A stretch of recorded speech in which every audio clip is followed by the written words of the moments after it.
থেকে উঠিয়ে সব থেকে বড় কাজ হলো কি আগে বিড়ালে বাদ দেওয়া। আর আজকে এত বেজাল আসতো ঘুম থেকে উঠিয়ে বিড়ালে বাদ দেওয়া হয়েছে না। তখন করে ঢুকছি মানে খায়ের ডাক থেকেই শোয়েন না, এত ডাকাডাকি করে, তখন তাদের বাদ দেওয়া। আমরা বিড়ালে কিন্তু যখন লেগা মাছ ভাজা করলাম, ইতিমধ্যে হলুদ হলুদ কোনো কিছু দিতে লাগে না, দিলে খায় না, শুধু তেল দিয়ে একটু হালকা হালকা ভাজা করিয়া দিতে লাগে।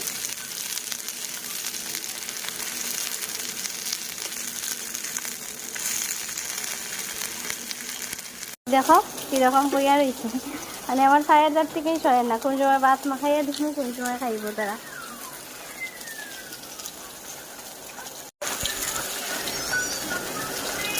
দিলাম তো দিলাম।